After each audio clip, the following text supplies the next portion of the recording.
وأكون للخير العميم مثالا.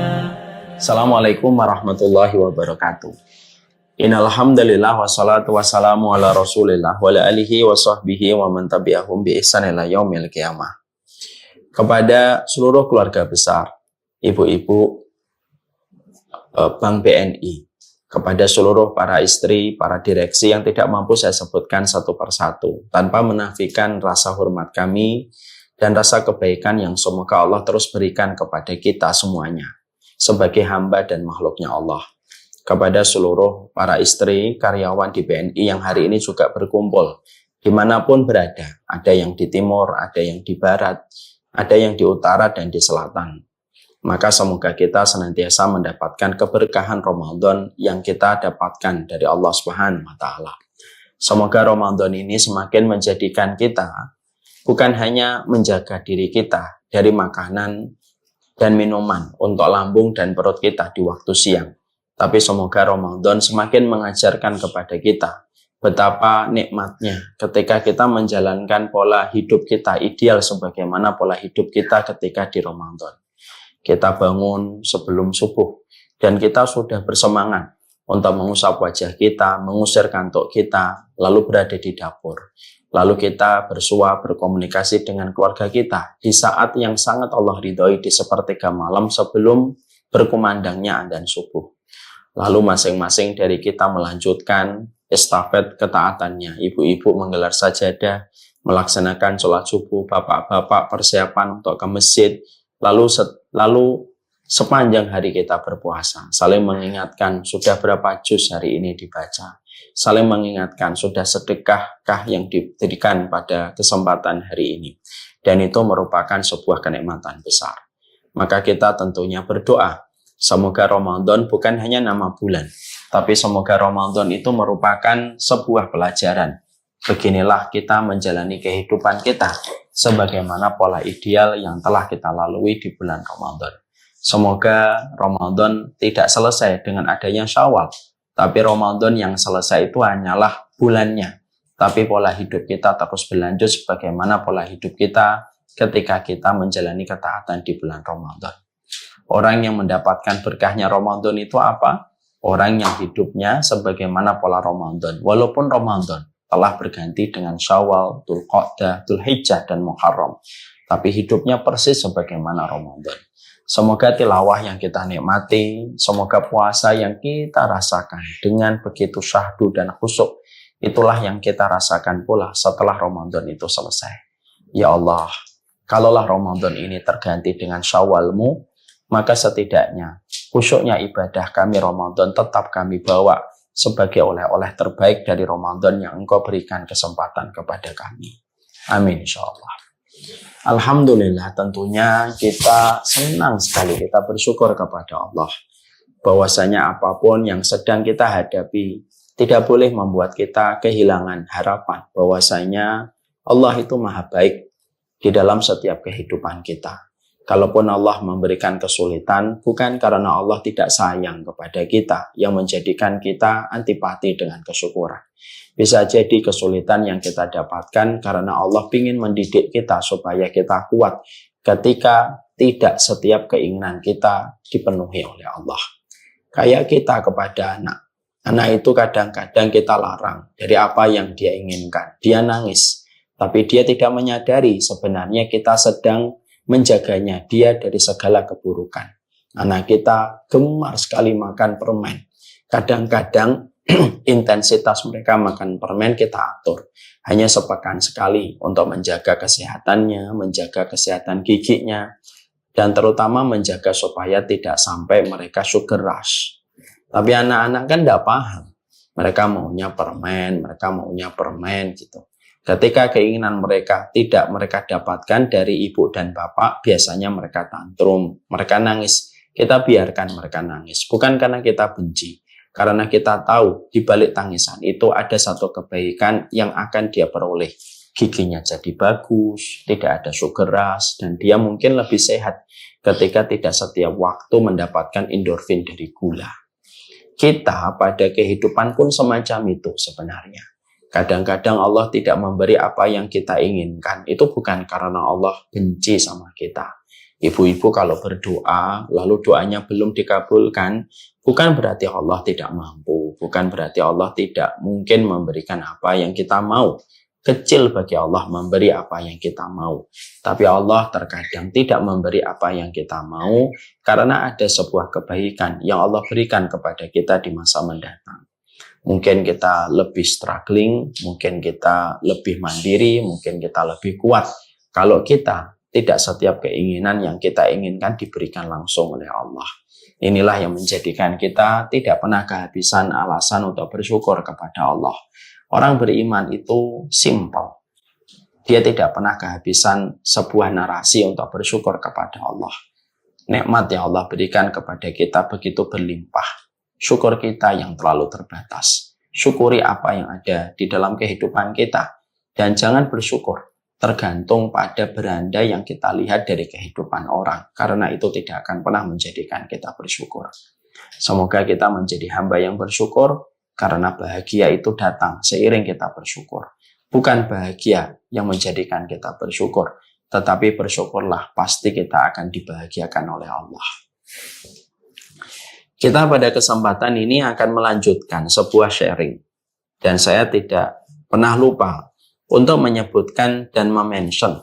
Setiap kita mulai kajian kita tentang parenting, saya tidak menyampaikan ini kajian. Tapi ini merupakan sebuah sharing bersama. Karena pada dasarnya apa yang kita bicarakan, apa yang kita sharing, lalu nanti kita dengan tanya jawab, ini sebenarnya sebuah materi yang mana setiap orang sedang berjibaku untuk menghadapi sebuah objek tugas yang sama. Saya sebagai Umar Mita, ketika diberikan kesempatan untuk bicara pada kesempatan duha kali ini pun sama, kita pun sedang berjibaku dengan objek tugas yang sama. Apa yang saya hadapi sama dengan apa yang ibu hadapi, sama dengan bapak hadapi, yaitu adalah bagaimana kita bisa memberikan perhatian besar kita kepada masalah anak-anak yang Allah berikan dan Allah anugerahkan kepada kita. Karena terkadang kita itu banyak mempelajari ilmu pada sesuatu keterampilan, tapi terkadang kita tidak mempelajari ilmu terhadap satu anugerah yang Allah berikan kepada kita. Kita ingat ya Ibu, kadang-kadang kalau kita membeli handphone yang baru, kita itu langsung belajar menggunakan tools-nya. Ini untuk apa, ini untuk apa, ini untuk apa. Terkadang ketika kita membeli gadget yang baru, gawe yang baru, kita langsung mempelajari bagaimana sistemnya.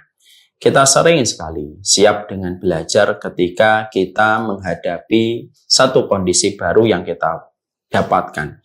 Dan kita belajar keterampilannya supaya kita tidak tertinggal dari apa yang kita peroleh. Tapi terkadang ironisnya, kalau handphone yang datang membuat kita belajar, kalau ada peralatan baru kita belajar, tapi justru terkadang ketika anak yang kita minta kepada Allah, ketika air mata membasahi sajadah kita, tapi terkadang kita tidak pernah belajar. Padahal anak itu bukan benda mati. Anak itu makhluk yang begitu dinamis setiap waktunya. Dan ini sangat tergantung pada ilmu yang kita miliki. Karena ilmu sejatinya membebaskan kita dari banyak blind spot yang ada pada kehidupan. Dan semakin banyak kita tercerahkan dan terbebaskan dari banyak blind spot, maka anak-anak kita tidak perlu mengalami banyak benturan dalam hidupnya ketika orang tuanya punya ilmu. Memberikan kurikulum, memberikan visi, memberikan goals pada kehidupan pendidikan anak-anaknya. Kadang-kadang anak kita mengalami banyak benturan pada kehidupan karena berangkat dari orang tua yang tidak pernah mau membebaskan kebodohan pada dirinya ketika mendapatkan titipan anak. Akhirnya orang tua yang merasa selalu cukup dengan ilmu, tidak mau belajar, lalu menganggap bahwasanya anak itu hanya terwakilkan dengan finansial yang kita cukupkan untuk anak kita, maka menjadikan akhirnya anak tidak tahu bagaimana kurikulum menjalani kehidupan. Dia tidak tahu bagaimana menyelesaikan masalah yang hadir pada hidupnya. Dia tidak tahu bagaimana menyikapi sebuah isu yang sedang sensitif dan sedang viral. Dan dia tidak tahu bagaimana menyelesaikan setiap problematika yang dia dapatkan. Dan akhirnya apa yang terjadi? berangkat dari orang tua yang cuek dan tidak peduli. Dia dingin untuk mempelajari ilmu tentang bagaimana dia menyikapi anugerah yang Allah berikan kepadanya. Yang menjadi korban itu bukan hanya orang tua, anak itu akan menjadi korban. Akhirnya anak mengalami benturan. Kenapa? Karena orang tuanya dalam kondisi mengalami banyak blind spot, gelap blind spot itu. Dan akhirnya anak menjadi korban. Anak mengalami benturan, dia tidak tahu bagaimana menyelesaikan. Dan yang paling kita khawatirkan, anak itu akan melenceng dari jalan kehidupan yang Allah ridhoi. Dan paling kita khawatirkan, anak itu akan memilih mati bunuh diri ketika menghadapi masalah, ataupun bisa jadi murtad ketika dia salah paham tentang agamanya. Dan itu merupakan sebuah hukuman berat yang harus dihadapi oleh manusia kalau itu sampai terjadi. Tentunya kita sharing masalah parenting ini, kita pengen bahwasanya kita tidak ingin anak kita mengalami banyak benturan. Dan ketika kita tidak ingin anak kita mengalami banyak benturan, maka inilah yang menjadikan kita betul-betul berhajat kepada ilmu. Lebih besar daripada hajat kita membelikan mereka pakaian. Lebih besar daripada hajat membelikan mereka mainan-mainan baru. Karena dengan ilmu akan menjadi sebuah pelita. Ketika menjadi pelita anak kita terang jalannya. Sehingga dia tahu mana jurang, mana tebing, mana jalan setapak, mana tempat untuk merambat, mana tempat untuk bersandar, mana tempat istirahat. Ketika semua dalam kondisi yang terang. Bukankah kita semuanya senang kalau kita berjalan di waktu malam yang gelap, lalu kita menjumpai sebuah lampu yang begitu terang. Dan kita akhirnya terbebas dari kegelapan yang bisa menjadikan kita terbentur-bentur dengan banyak barang yang tidak kita bisa lihat. Itulah nikmatnya ilmu yang kita harus selalu sadari. Menjadi orang tua itu ada komitmen, ada kewajiban, ada konsekuensi. Dan komitmen pertama ketika kita menjadi orang tua, sebesar apa kamu memiliki ilmu untuk mendidik anak kita sesuai dengan apa yang Allah ridhoi. Karena pada dasarnya musibah itu dimulai dari sebuah sikap ketika kita tidak mau mendengar dan tidak mau berpikir untuk mencari ilmu. Ibu pasti pernah merenung ya. Kalau ibu-ibu pernah ngikutin tadabbur surat Al-Mulk pada syahdunya Ramadan yang kami selenggarakan tiap malam, itu saya sangat tersentak ketika saya membaca salah satu ayat di dalam surat Al-Mulk. Wa qalu law kunna nasma'u wa naqilu ma kunna fi ashabis sa'ir. Para penduduk neraka, para narapidana neraka itu, ketika mereka dijebloskan ke dalam penjara neraka, ketika mereka dijebloskan ke penjara neraka, mereka itu membuat sebuah honest review. Mereka membuat sebuah review yang paling jujur. Mereka berkata, penyebab apa sih yang menjadikan mereka masuk dan terdakwa menjadi narapidana neraka? Maka mereka berkata, wa qalu law kunna nasma'u wa naqilu. Cobalah dulu kami ketika di dunia mau mendengar, mau berpikir, tentunya kami tidak akan menjadi penduduk neraka. Karena memang awal kebaikan itu dimulai ketika kita mendengar nasihat dari Allah dan Rasul-Nya. Karena nasihat Allah dan ilmu yang datang dari Allah itu tidak memiliki tendensi, tidak memiliki motif apapun, kecuali melahirkan kebaikan untuk kehidupan makhluk. Makanya kalau penduduk neraka itu berkata, cobalah kami berpikir, cobalah kami mendengar, cobalah kami berpikir, tentunya kami tidak akan pernah menjadi penduduk neraka yang menyala-nyala. Artinya, ayat ini bisa dipakai dari berbagai macam perspektif. Kita itu tidak akan mengalami neraka dunia dengan pertengkaran, jauhnya kita dengan anak kita, ketika anak bermusuhan dengan kita, anak tega membanting pintu di depan kita, anak tega lari dari kita dan tidak peduli dengan rasa sakit yang kita hadapi ketika kita terbujur lemah di atas tempat tidur.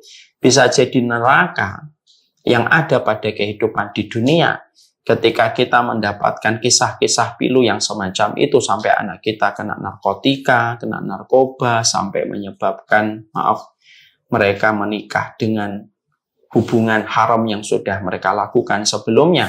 Bisa jadi dimulai dari kita. Ketika kita menjadi orang tua, tidak mau mendengar dan tidak mau berpikir ketika kita mendapatkan anugerah yang Allah berikan kepada kita. Kebaikan orang tua itu mau mendengar. Kebaikan orang tua itu mau berpikir sesuai dengan setiap irisan kurikulum yang Allah buat kepada kita. Karena masalah anak itu Allah jelaskan detail dalam kehidupan kita. Dan tidak ada satupun yang tertinggal. Ketika Allah menjelaskan kepada kita bagaimana detailnya setiap kurikulum yang Allah terangkan kepada setiap orang tua, menjadi pelita bagi mereka supaya mereka tidak kegelapan meraba apa yang harus dilakukan ketika mereka mendidik, ketika mereka merawat, mendidik anugerah yang Allah berikan kepada mereka.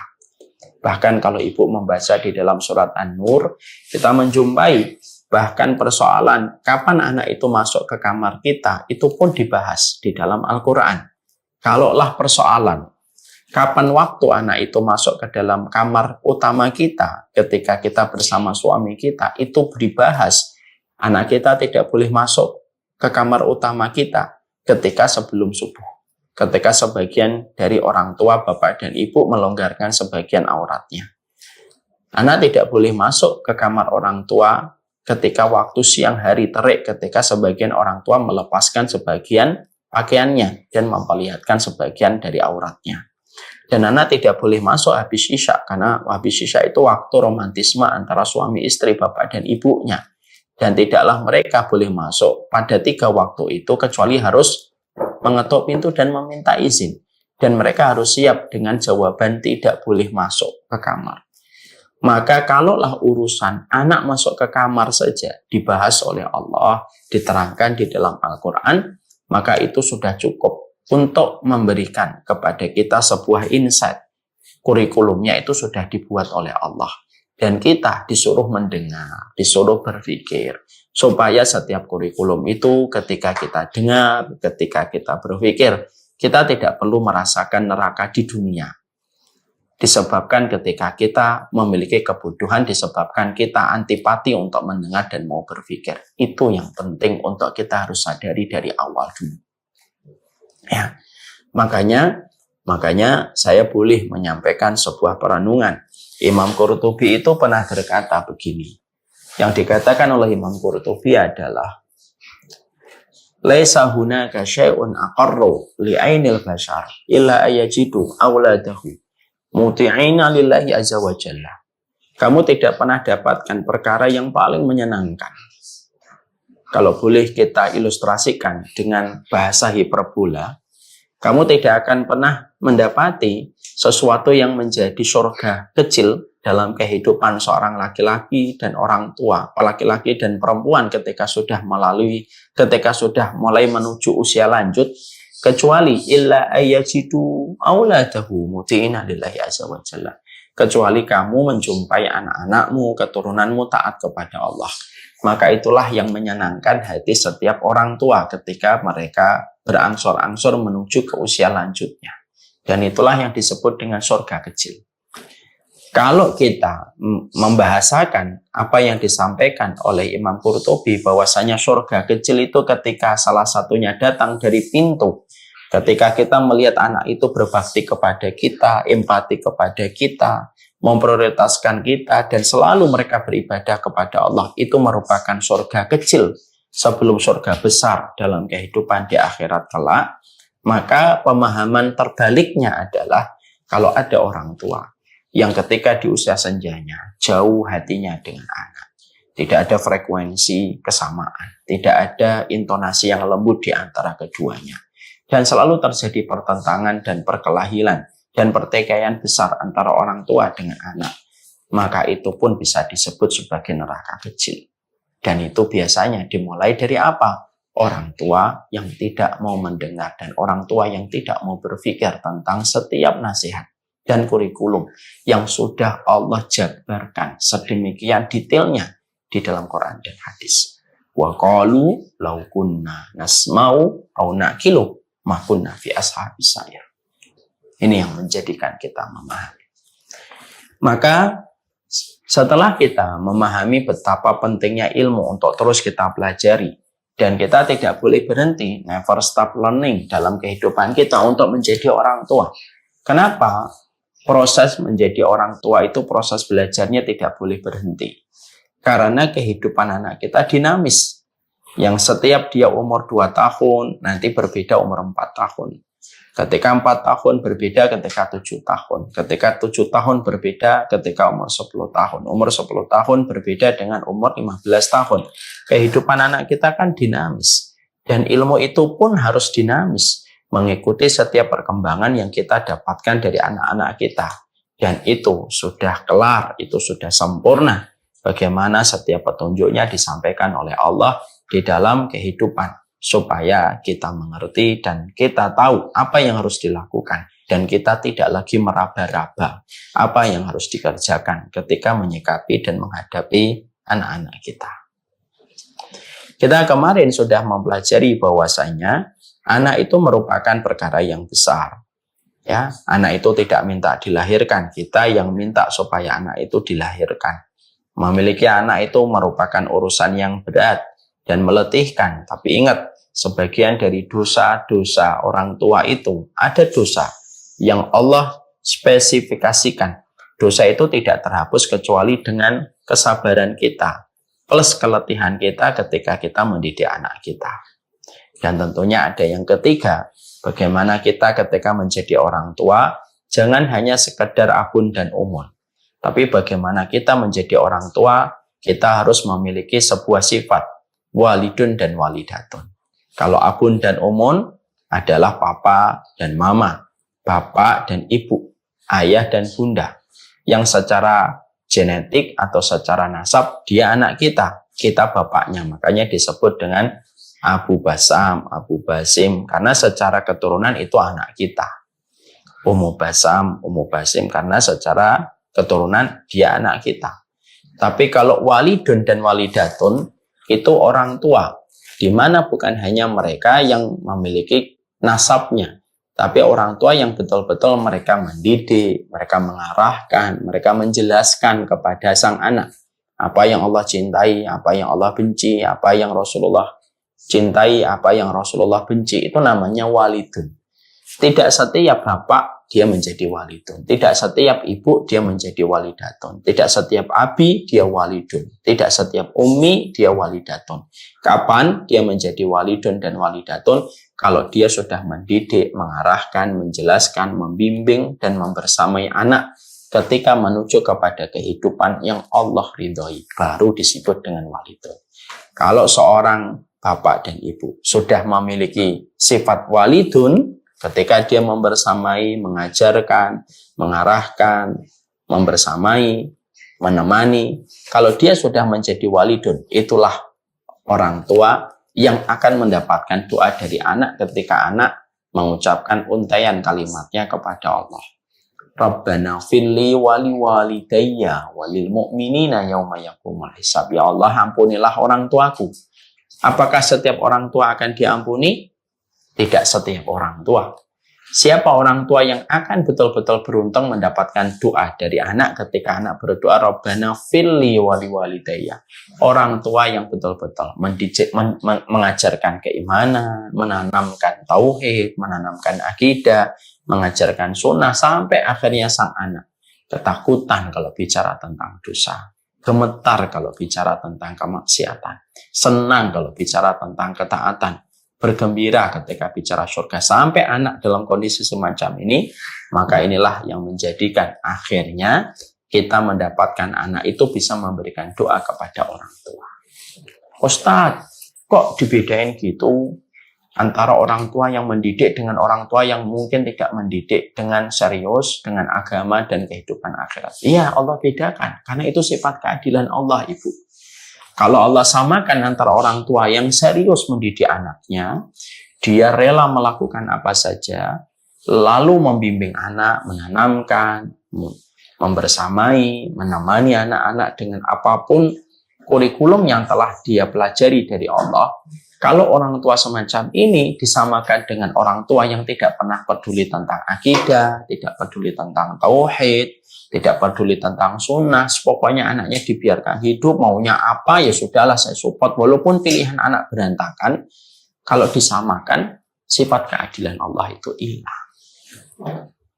Orang tua yang kedua yang tadi hanya punya anak, lalu dia Hanya dalam urusan dunia saja, dia mensupport saja, tapi tidak pernah mengajarkan tentang kehidupan akhirat, tentang kehidupan sunnah. Dia tetap dapat pahala ibu, tapi pahalanya adalah pahala merawat anak. Merawat anak dia dapat pahala, memberikan kepadanya anak nafkah, memberikan waktu sama anak, hanya dapat pahala merawat. Tapi kalau ada orang tua, dia sudah menjadi walidun dan walidatun ketika betul-betul mendidik, menanamkan, membersamai, mengajarkan, menjelaskan. Lalu dia betul-betul menemani anak dengan serius karena dia tahu bahwasanya anak itu takdir yang serius. Anak itu takdir yang serius. Lalu dia serius membersamai anak itu. Maka tentunya tidak sama di antara kedua orang tua ini ketika anak nanti berdoa Rabbana firli. Kenapa? Disitulah keadilan Allah.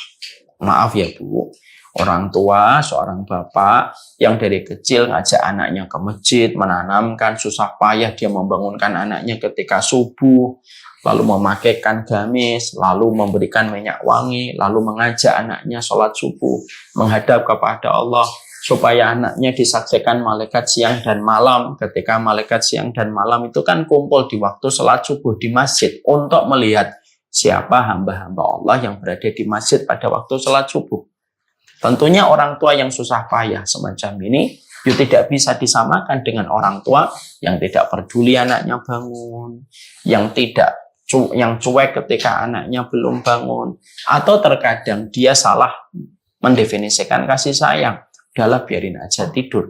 Padahal ketika anak tidak kita bangunkan subuh, berarti sebanyak sholat subuh yang dia tinggalkan, sebanyak itu pula dia sudah menjauh dari rahmatnya Allah.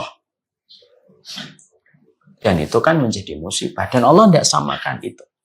Makanya itulah yang menjadikan pada poin yang ketiga kita belajar. Kita harus jujur bertanya. Kita ini abi atau walidun? Kita ini papa atau walidun? Kita itu ayah atau walidun? Itu tergantung sama kita. Dan jawabannya tidak bisa direkayasa. Jawabannya ada pada surat Al-Qiyamah. Balil insanu ala nafsihi basirah walau alqa ma'adirah. Manusia itu sendiri yang paling tahu tentang apa yang terjadi pada hidupnya. Walaupun terkadang manusia suka ngeyel, memberikan justifikasi atas apa yang terjadi. Itu kata Allah. Masing-masing dari kita harus berupaya. Saya harus jadi walidun, bukan hanya jadi bapak. Saya harus menjadi walidun, bukan hanya sekadar papa. Makanya maaf sekali, tolong ingatkan suaminya ibu. Hal paling simpel, ngajak anak ke masjid. Simpel itu. Kenapa sih harus ke masjid sama anak saya? Supaya bapak jadi walidun. Nanti kalau anaknya berdoa Rabbana firli wali walidayya, bapak dapat doa itu. Karena yang mengajarkan dia ke masjid bapak. Dan ketika kita ngajak anak ke masjid itu secara filosof itu sebenarnya simpel Bu. Karena kita tahu kita lemah, kita datang ke rumahnya Allah. Karena kita tahu kita lemah, kita merayu Allah dengan datang ke rumahnya. Karena kita tahu kita terbatas, kita datang kepada pemilik segala hal yang tak terbatas, Allah rumahnya. Nah, kalau kita tidak pernah ngajak anak kita ke rumahnya Allah, kalau kita tidak pernah ngajak anak kita ke rumahnya Allah, lalu dari mana kita bisa memperkenalkan anak kita kepada Allah? Supaya anak kita dijaga sama Allah. Kalau anak kita aja tidak pernah kita didik untuk kita bawa ke rumahnya Allah. Nah ini teguran untuk saya, teguran untuk kita semuanya. Makanya inilah yang menjadikan kita memahami betul. Dibedakan antara walidun dan abun. Walidun dan bapak. Masing-masing dari kita meraba diri kita dan tidak perlu bagi kita melihat orang lain. Tidak perlu bagi kita memvonis orang lain. Tapi yang kita lihat adalah diri kita masing-masing menjawab pertanyaan. Saya ini bapak atau walidun? Mungkin apa yang kita hadapi, problematika yang kita jumpai dari anak-anak kita kepada kita. Mungkin selama ini kita hanya jadi bapak, tapi tidak menjadi walidun. Profilnya walidun itu kayak siapa Ustadz? Nabi Yakub ketika bersama dengan Yusuf. Itu profil walidun itu. Makanya akhirnya terjadi kontak emosi. terjadi sebuah komunikasi. Sampai kita menjumpai Nabi Yusuf ketika beliau dalam kondisi mendapatkan mimpi. Yang diceritakan itu adalah kepada bapaknya. Bahkan sebagian riwayat menerangkan ketika Nabi Yusuf digoda oleh seorang istri Perdana Menteri, sebagian memberikan nama Zulaikha gitu ya. Kalau di dalam Al-Quran diberikan nama istri seorang Perdana Menteri, maka pada saat itu Allah menyampaikan sebuah petikan dari fragmen nyata itu. Laula an ra'a burhana rabbih. Kalau bukan karena dia melihat tanda Allah, pastilah Nabi Yusuf itu terjerumus kepada zina itu. Pertanyaan kita, yang dilihat Nabi Yusuf apa? Tanda Robnya itu apa? Sebagian ahli tafsir mengatakan Nabi Yusuf itu melihat adab neraka bagi mereka yang berzina. Sebagian ahli tafsir tidak, mengatakan bahwasanya yang dilihat oleh Nabi Yusuf itu adalah bapaknya Yakub yang berkata kepada Yusuf, Yusuf, kamu itu nabi. Apa pantas nabi itu berzina? Dilihat bapaknya. Kenapa yang dilihat bapaknya? Karena bapaknya telah menjadi walidun. Akhirnya masuk ke mindsetnya Nabi Yusuf sampai ketika dia sudah terpisahkan dari bapaknya puluhan tahun, maka dia tetap mendapatkan bapaknya hadir memberikan jalan pada perjalanan hidupnya ketika dia digoda oleh istri seorang raja. Nah, inilah bagaimana kita harus introspeksi itu. Mungkin masalah yang kita jumpai ya karena anak kita itu memang kita selama ini bermasalah dengan anak-anak kita ya karena anak-anak kita itu melihat kita hanya sekedar bapak, tapi bukan walidun yang betul-betul membersamai mereka dalam setiap fase kehidupan. Nah, untuk itulah yang menjadi perenungan untuk kita. Maka apa yang kita harus lakukan? Setelah melewati proses itu, maka kemarin kita membahas yang pertama yaitu adalah tentunya kita senantiasa memohon kepada Allah petunjuk dengan kita melakukan ketaatan. Wa in tuti'u tahtadu. Yaitu adalah bagaimana di dalam surat An-Nur 54 kita selalu harus belajar dari surat An-Nur 54. Kalau kamu taat, Allah yang akan memberikan kepadamu petunjuk. Artinya, sebagai orang tua itu tidak hanya sekedar terus menjadikan anak kita kambing hitam, tapi orang tua itu harus introspeksi sebesar apa ketaatan kamu, karena ketaatan kamu itu akan mempengaruhi petunjuk yang kamu peroleh ketika kamu memeluk anakmu. Ya, kenapa banyak orang tua memeluk anak, tapi terkadang perasaan sang anak itu bisa beragam. Ada yang senang banget dipeluk bapak dan ibunya. Ada yang datar banget dipeluk orang tuanya. Ada yang terkadang resisten dan antipati gitu dipeluk sama bapak dan ibunya. Jujur deh, mari kita jujur. Sifat pelukan itu melahirkan 3 kondisi anak. Ada yang senang bergembira ketika dipeluk. Ada yang datar, ada yang antipati. Kenapa? Padahal antara subjek dengan objek sama. Subjeknya yang melakukan pelukan itu adalah orang tua. Objeknya adalah anak. Tapi kenapa anak itu bisa menerjemahkan berbeda-beda dari setiap orang tua yang memeluk mereka? Terkadang pelukan itu sangat dipengaruhi oleh ketaatan orang tua yang memeluk. Itu sangat terkadang mempengaruhi, walaupun tidak bisa kita generalisir. Tapi memang ketaatan, ketulusan ketika kita melakukan ibadah kita kepada Allah, lalu kita memang menghargai anak kita, memahami tentang anak kita, lalu kita memeluk mereka setelah semua komponen kita cukupkan. Bukan hanya kita melakukan ketaatan kepada Allah, tapi juga kita memahami anak kita, lalu memberikan ruang yang luas untuk anak kita di dalam menjalani kehidupan. Selama itu dalam koridor yang diridhoi oleh Allah, maka sesungguhnya pelukan mereka itu tidak akan sama dengan pelukan orang tua yang melakukan kemaksiatan dan dosa, lalu dia tidak bertobat dari dosanya dan tidak bertobat dari kemaksiatannya untuk menyesali, ya tidak akan sama setiap pelukan itu.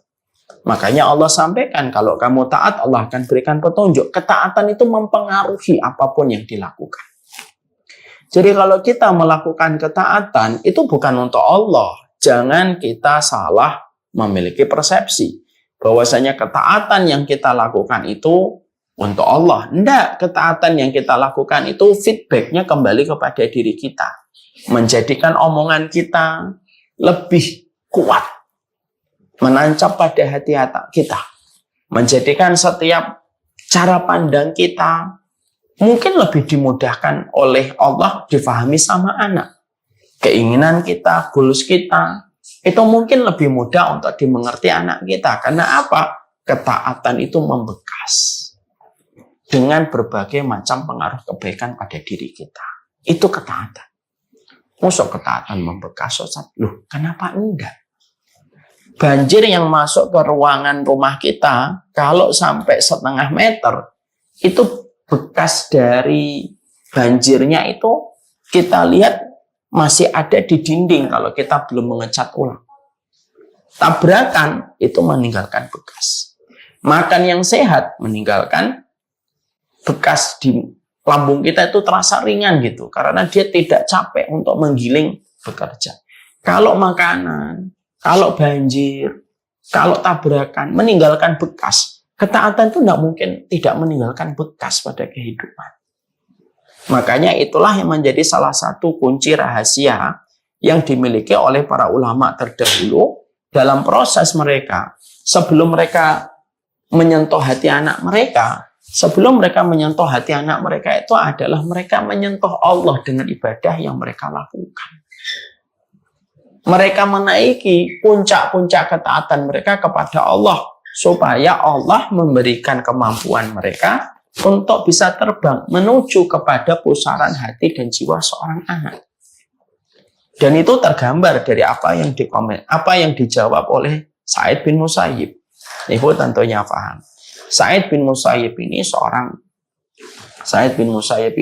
seseorang ulama besar.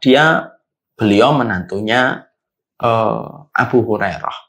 Seseorang yang selama 40 tahun kalau sholat berjamaah di masjid, selama 40 tahun tidak pernah melihat punggung orang lain. Artinya sholatnya selalu berada di shaf terdepan. Sa'id bin Musayyib. Maka ketika beliau memiliki anak, ada terjadi perubahan signifikan. Sholat sunnahnya itu menjadi berubah lebih banyak. Dan itu terus dilakukan. Dari anaknya waktu baru lahir, bertumbuh kembang, terus gitu. Maka ketika anaknya sudah mulai besar, ketika melihat sang bapak memperbanyak sholatnya, sang anak sebagai anak kecil yang bercoloteh, fitrah secara alami dia berkata, 5 aksara tapi sholat. Kenapa engkau memperbanyak sholatmu, wahai Sa'id bin Musayyib? Maka pada saat itu Sa'id bin Musayyib lalu menjawab anaknya, diam aja nak, sesungguhnya aku menebalkan rakaat, memperbanyak rakaat sholatku karena untuk dirimu. Itu jawaban dari Sa'id bin Musayyib. Kalau kita filosofikan apa yang dikatakan oleh Sa'id bin Musayyib itu apa? Kalau kita filosofikan perkataan dari Sa'id bin Musayyib itu menerangkan kepada kita bahwasanya Sa'id bin Musayyib itu menaiki tangga ketaatan supaya dia bisa mampu terbang menuju kepada pusaran hati anaknya ketika pemilik hati anaknya yaitu adalah Allah mendapatkan apa yang kita lakukan diterima oleh Allah, akadmu diterima sama Allah, maka Allah yang akan membukakan hati anakmu. Karena itu kecil bagi Allah kalau Allah sudah berkehendak. Ya, kita ini kalau sedang menghadapi situasi yang tidak kita kuasai, yang kita lakukan itu yang mendekat kepada pemilik kekuasaan, pemilik segala kepentingan. Contoh, ibu mendapati ada masalah suaminya. Salah satu di antara yang disarankan kepada kita, coba temui ini. Beliau memiliki wewenang ini mungkin bisa membantu supaya fitnah yang menimpa kepada dirimu bisa terurai. Akhirnya kita pergi kepada orang tersebut yang memiliki wewenang tinggi. Akhirnya masalah fitnah yang menimpa kepada kita bisa terurai karena kebaikan orang yang memberi, karena kebaikan orang yang memiliki wewenang untuk membantu kita. Kan begitu. Kalau kita menghadapi anjing dan kita tahu anjing ini bukan anjing biasa tapi termasuk anjing galak, yang kita lakukan itu apa? Ngomong aja sama pemilik anjing. Pak, tolong dong anjingnya dimasukkan ke rumahnya, anjingnya di depan rumah Bapak. Oh iya Pak, siap, anjingnya saya masukin ke rumah Pak. Maaf ya, saya nggak tahu kalau anjing saya keluar. Iya Pak. Lebih simpel kita. Jadi ketika kita menghadapi kerasnya makhluk, ketika kita menghadapi makhluk, lalu kita terkadang merasakan berat ketika menghadapi makhluk, jangan hanya fokus sama makhluknya, tapi melesatlah kepada pemilik makhluknya. Dan itu yang Allah sampaikan di dalam surat An-Nur 54. Kalau kamu taat kepada Allah, Allah akan memberikan petunjuk. Makanya orang tua dulu sering berkata, apa perkataannya? Yaitu adalah, Allah berfirmannya apa? Yaitu berfirmannya adalah, orang tua dulu sering berkata begini, itu namanya tirakat. Jadi orang tua itu harus memiliki sebuah proses tirakat. Ya, jadi ketaatan kita, jangan kita anggap itu tidak membekas. Membekas. Bisa jadi ketika kita memeluk anak kita, lalu anak kita menampik, resisten, antipati dengan pelukan kita. Mungkin masih banyak kemaksiatan yang telah kita lakukan dan telah kita kerjakan. Lalu cara terbaiknya itu apa? Yaitu meningkatkan ketaatan kita. Naiki itu tangga-tangga ketaatan kepada Allah. Supaya kamu diberikan akses oleh Allah.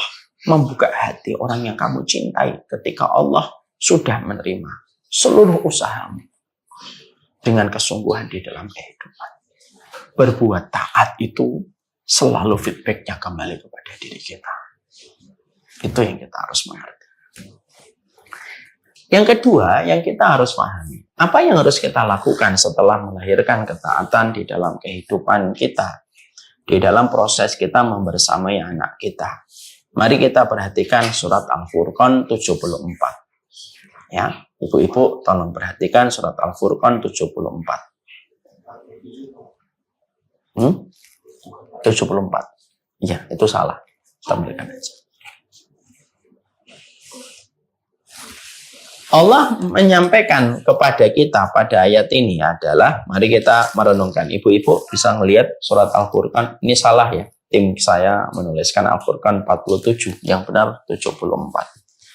Walladzina yaquluna rabbana hab lana min azwajina wa dzurriyyatina qurrata a'yun waj'alna lil muttaqina imama. Mari kita perhatikan ibu-ibu. Allah mensifati sifat-sifat ibadur rahman, hamba-hamba Allah yang baik sekali, yang Allah sifati mereka dengan sifat ibadur rahman. Kalau berdoa itu mereka menggunakan redaksi Rabbana hablana min azwajina.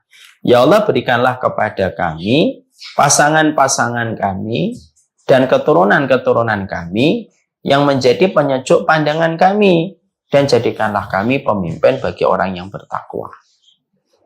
Kalau ibu memperhatikan ayat ini, ibu akan mendapati ada yang kita jadikan spotlight pada ayat ini. Di sini Allah menyebutkan kata azwajina dulu daripada kata dzurriyyatina. Melihat ya, spotlightnya saya nggak bisa mencoret-coret karena qadarullah nggak tersambung dengan Bluetooth. Di situ ada kata min azwajina dan kata dzurriyyatina. Kita sebagian besar ibu pasti bisa menjawab. Azwajina itu keturunan, Ustaz. Dzurriyyatina, azwajina itu pasangan. Dzurriyyatina itu keturunan. Betul. Sekarang mari kita coba bedah ibu. Ibu dan seluruh yang hadir pada kesempatan ini.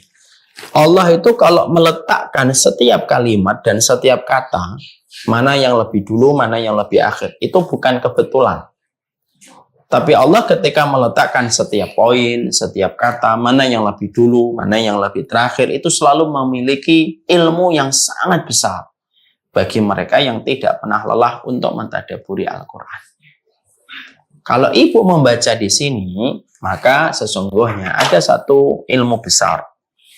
Kenapa Allah itu menyebutkan kata azwajina disebutkan lebih dulu daripada kata dzurriyyatina. Karena gini, karena kamu tidak akan pernah mendapatkan keturunan kamu itu menyejukkan pandangan kamu sampai kamu ketika menjadi suami istri, ketika menjadi orang tua anak-anakmu, kamu itu saling memberikan ketenangan dan menjadi penyejuk pandangan. Kamu sebagai istri menyejukkan pandangan suamimu, dan suamimu memberikan kesejukan pandangan kepada dirimu. Ketika orang tua sudah betul-betul saling memberikan ketenangan, mereka saling berusaha untuk menyenangkan. Sang istri terus mencari ridho seorang suami. Sang suami terus bertanggung jawab kepada istrinya. Ketika seorang bapak dan ibu memberikan keharmonisan dalam kehidupan mereka, ketika mereka saling memberikan qurrata a'yun, barulah nanti ketika orang tua sudah memberikan qurrata a'yun, baru keturunan kamu bisa memberikan kepadamu qurrata a'yun. Sebesar qurrata a'yun yang mereka lihat dari kehidupan kalian berdua ketika membersamai mereka dalam tumbuh kembangnya menjadi seorang yang dewasa. Ini termasuk salah satu parenting. Jadi parenting itu tidak selalu objeknya anak. Tapi parenting dalam sunnah Nabi itu juga kembali kepada diri kita.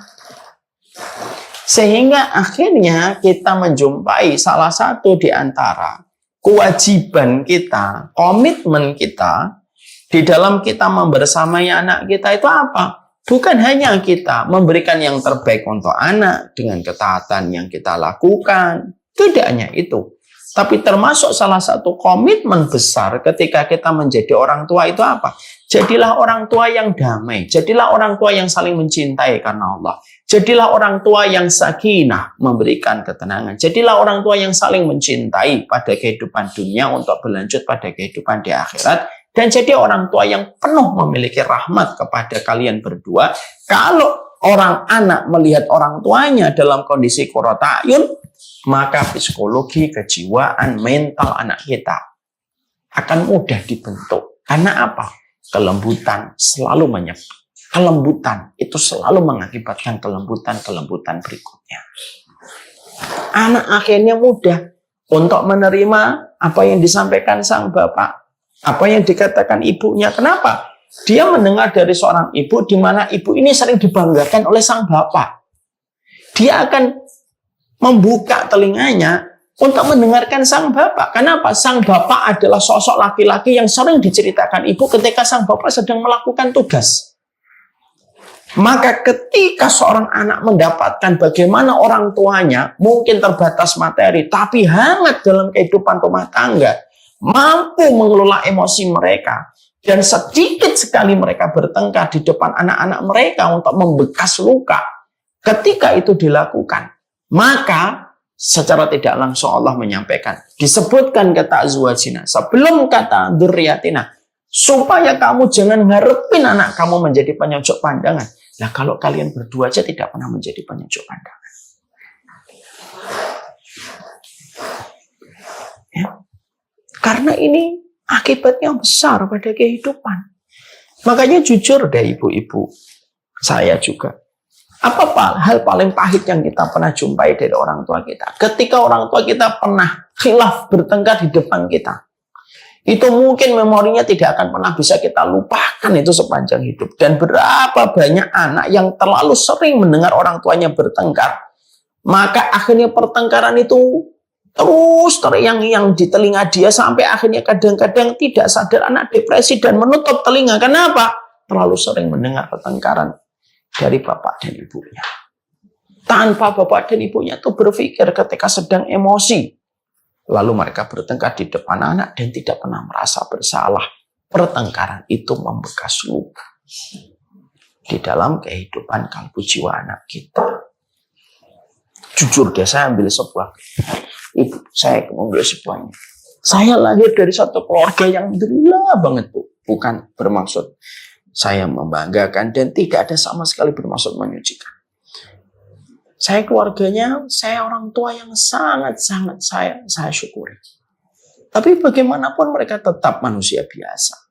Mereka pernah bertengkar, kepelicut kalau dalam bahasa Jawa. Pernah kepleset gitu bertengkar ketika saya seusia Ja'far. Anak saya kelas 2 atau kelas 3 SD.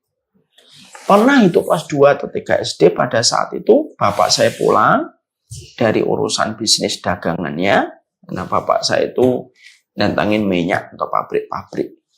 Terus ibu lagi di rumah, lagi keletihan kelihatannya, mencuci gitu.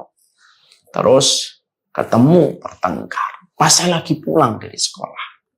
Itu saya lihat ketika usia 8 tahun atau 9 tahun. Kalau sekarang saya 44 dikurangi 8 tahun, berarti peristiwa itu sudah terjadi sekitar 36 tahun yang lalu. 36 tahun yang lalu. Tapi tidak mampu saya lupakan itu. Walaupun setelah itu tidak pernah bertengkar sama sekali.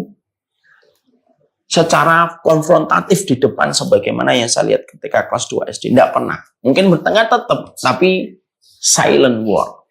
Jadi misalkan kalau ibu saya ngomong sama bapakmu, saya tahu ini lagi bertengkar. 2-3 hari membaik kembali. Kalau bapak saya ngomong sama ibu, nah itu berarti lagi silent war ini, lagi ada pertengkaran. Tapi tidak lagi konfrontatif, sebagaimana pernah mereka kepleset sekali itu. Saya bingung lihat peristiwa itu. Ya. Maka di situ contoh, dan saya yakin bapak dan ibu mungkin pernah melewatkan itu. Dan itu tidak akan pernah menjadi memori yang kita bisa hapus. Gitu. Itu anak. Makanya akhirnya Allah itu nyampein kepada kita surat Al-Furqan 74. Itu dahsyat betul ini. Banyak orang tua yang pingin sekali anak itu mendengar ucapan dia, tapi dari lisan ibunya dia menjatuhkan kehormatan seorang bapak. Ada orang tua yang pingin sekali bahwasanya sang anak itu mendengarkan ucapan dia, tapi ternyata sikap bapak itu membuat air mata seorang ibunya itu sering menetes gitu. Ya susah. Dan ini teguran sebenarnya. Sebuah ketenangan dari anak yang memberikan pencerahan pada pandangan kita itu dimulai dari sebesar apa kita saling memberikan ketenangan untuk suami istri kita. Karena bagaimanapun kita saling memberikan keharmonisan, kerukunan, maka yang paling berbahagia dengan pandangan itu ketika melihat orang tuanya dalam kondisi tersenyum, saling bercanda, saling cubit-cubitan di depan anak. Kan itu kan ibadah. Maka yang merasakan endorfin langsung dari apa yang terlihat semacam itu tuh siapa yang merasakan langsung itu? Aliran endorfinnya itu muncul? Anak itu. Walaupun anak itu nggak ngomong ataupun anak suka berkomentar, ih apa sih papa mama ini lebay deh. Tapi dia senang dalam hatinya. Makanya mari kita belajar tentang ayat itu. Allah menyebutkan kata azwajina lebih dulu daripada kata dzurriyyatina. Karena kamu jangan bermimpi dapatkan dzurriyyatina qurrata ayun sebelum kamu sebagai azwajina itu qurrata ayun. Ya. Saya pernah mendengar sebuah kisah nyata, ibu-ibu. Ya. Kisah nyata ini adalah ada seorang ibu di atas 30 tahun, punya anak 2. Tapi kondisi anaknya itu berbeda sekali. Yang satu lumayan menguras energi dan terkadang menguras emosi seorang ibu. Yang satu terkadang berbeda sekali dengan kondisi anak yang pertama. Sebagai ibu yang Masya Allah ya, ibu ini betul-betul mungkin Allah memberikan petunjuk karena ibadahnya gitu. Ketika melihat 2 anaknya yang berbeda ini, beliau itu gelisah kok bisa beda ya gitu. Dan dia pengen cari ilmunya. Datanglah beliau kepada seorang syekh, guru besar di sana di Saudi. Lalu tanya sama seorang syekh itu, Syekh, ini saya tuh punya 2 anak. Yang satunya, Masya Allah, yang satunya itu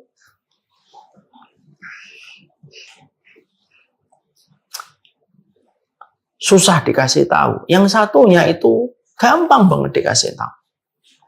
Lalu syekhnya itu berkata kepada ibunya gitu, Maaf Bu, saya mengajukan pertanyaan agak pribadi, diperkenankan? Ya silakan.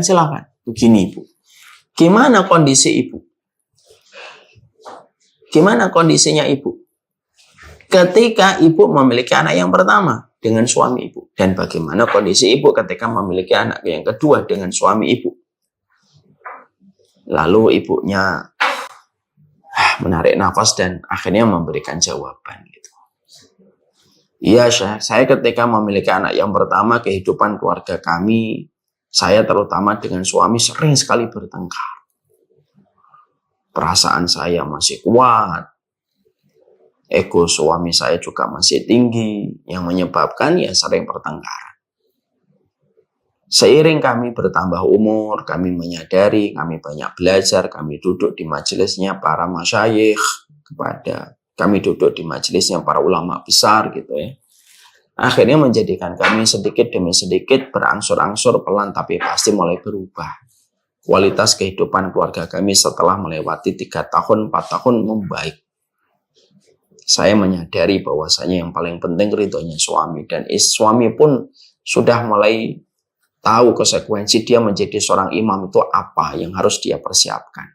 Dan menyebabkan kehidupan keluarga kami jauh lebih tenang setelah itu. Baru kami memiliki anak yang kedua. Jawaban ibu itu menjadi jawaban dari pertanyaan ibu itu. Syekh itu lalu berkata, yaitu jawabannya Bu. Ketika ibu dan suami sering bertengkar, itulah yang Allah berikan. Dan ketika ibu dalam kondisi ridho, suami ridho, dan ketika ibu juga dapat ridho suami, maka keridhaan seorang suami itulah yang menjadikan anak ibu dibuat oleh Allah lebih istimewa. Jadi disitulah kita mendapatkan bahkan suami istri pun sangat mempengaruhi bagaimana pertumbuhan janis dan anak di dalam kehidupan. Ada sebuah penelitian di Amerika, yang mereka kan tidak membaca surat Al-Furqan 74 ya, tapi ada penelitian di Amerika. Janin itu bisa merekam setiap kejadian yang dirasakan oleh ibunya. Makanya kalau mungkin ini kan agak debatable ya, ada namanya matologi, itu bisa anak itu bisa merekam dan itu terekam di matanya. Artinya bahwasanya anak ketika di dalam janin ibunya, kenapa di dalam Islam itu ada sebuah pendidikan bahwasanya seorang suami itu harus menenangkan istrinya ketika mengandung. Harus menyenangkan, melapangkan istrinya ketika mengandung dan ketika menyusui. Karena itu semuanya berdampak bukan hanya kepada istrinya, tapi berdampak kepada apa yang dia janin, apa yang dia kandung, dan berdampak pula kepada siapa yang sedang dia susui. Makanya Masya Allah itu surat Al-Furqan 74 disebutkannya global oleh Allah. Tapi turunannya itu banyak sekali pada kehidupan manusia. Lalu inilah yang akhirnya membuat kepada kita sebuah statement bahwasanya kadang-kadang anak kita menjauh dari Allah, terkadang anak kita menjauh dari apa yang kita sampaikan, dari apa yang kita lakukan, dari apa yang kita jelaskan. Itu ya pada dasarnya disebabkan oleh kita dengan suara kegaduhan, halilintar, petir yang terus terjadi saling sambar menyambar setiap waktunya membekas kepada anak. Makanya sampai ada fenomena anak broken home. Dan anak broken home itu secara data dikatakan bahwasanya mereka lebih terpressure pada hidup mereka dibandingkan anak yang bukan broken home. Nah ini memberi arti kepada kita. Jadi menjadi orang tua itu ya harus duduk bareng. Menyadari kalau terjadi pertengkaran demi pertengkaran karena emosi, karena perasaan yang begitu besar, ego yang tidak pernah merendah gitu. Dan terus menjadi pertengkaran, duduk dulu. Udahlah, kamu tidak usah bicarakan tentang anak dulu. Ini Allah nyebut kata azwajina sebelum kata duriyatina nih. Mi, ma, pa, bu, pak, gitu. Kita harus selesaikan masalah kita. Kenapa? Karena tidak selesainya PR besar antara suami istri menyebabkan PR berikutnya. Ibu dan bapak dan saya, kalau kita masuk ke sekolahan, ke kelas kita, ada PR kita tidak kita selesaikan, biasanya guru akan ngasih PR lagi untuk menjadi hukuman. Kamu nggak ngerjain PR? Ya, kamu kerjain ini tambahan. Hukuman buat kamu. Karena ketidakberesan kita pada kehidupan dengan PR yang tidak kita tuntaskan menyebabkan PR berikutnya. Kita mengakhir-akhirkan tugas, misalkan hari ini rumah berantakan, udahlah nanti aja. Semakin kita nanti-nantikan, semakin banyak pekerjaannya, bukan semakin sedikit. Pekerjaan itu semakin banyak. Kapan? Ketika semakin kita undur-undurkan. Begitu. Maka ini yang kita harus mengerti di dalam surat Al-Furqan 74 sekaligus. Hari ini kan terakhir ya, karena memang parenting nggak bisa sekali, dua kali, tiga kali, panjang sebenarnya.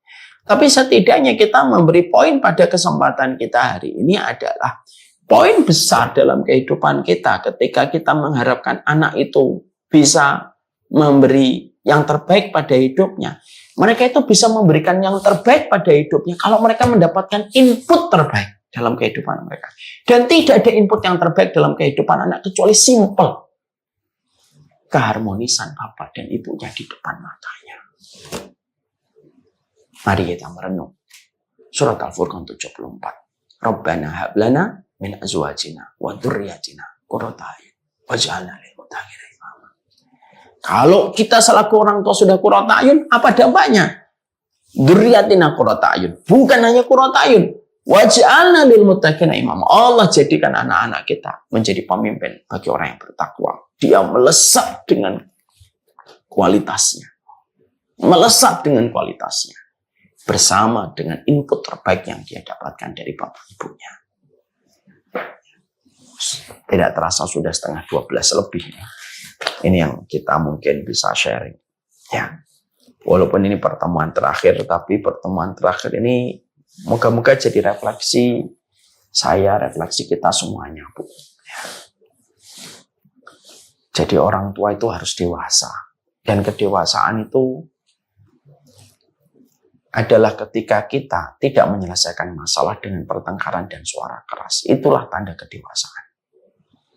Kalau kita ada masalah masih suka berteriak-teriak, itu ya kayak anak-anak kita. Dan anak-anak kita kasihan kalau mendapati orang tuanya masih belum dewasa dalam menyikapi setiap masalah. Semoga surat Al-Furqan 74 memberi kepada kita semua itu harus mulai kembali kepada kehidupan orang tua. Karena anak bermula dari orang tuanya, maka semua kebaikan dan keburukan terkadang dimulai. Salah satunya dan separuhnya itu dimulai dari orang tuanya. Semoga Allah memberikan kebaikan atas apa yang kita pelajari. Semoga Allah memberikan kita pasangan-pasangan hidup yang memberikan kepada kita sakinah, ketenangan. Sebagaimana di dalam surat Ar-Rum 21. Wa min ayatihi an khalaqalakum min anfusikum azwajan litaskunu ilaiha. Kita itu menikah itu yang untuk mendapatkan litaskunu ilaiha, supaya tenang. Wa ja'ala bainakum mawaddatan wa rahmah. Lalu mendapatkan mawaddah. Mawaddah itu kecintaan yang berbalut ibadah dan sebuah goals untuk berjumpa lagi di akhirat. Wa rahmah. Rahmah itu adalah ketika kita saling membutuhkan sampai kita ketika usia tua. Tidak ada yang paling kita harapkan kecuali pasangan kita. Sebagaimana Rasulullah yang wafat di atas pangkuan Aisyah.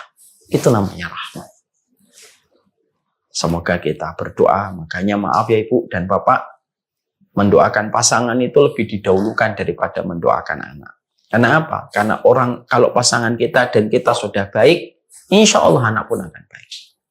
Banyak ibu-ibu yang terkadang lebih dominan mendoakan anak, tapi suaminya nggak didoakan. Kalau ada ibu-ibu kayak gitu, semoga diampuni dosa-dosanya oleh Allah. Ada banyak suami yang terkadang tidak pernah mendoakan istrinya. Padahal kebaikan suami istri berdampak besar pada kehidupan anak.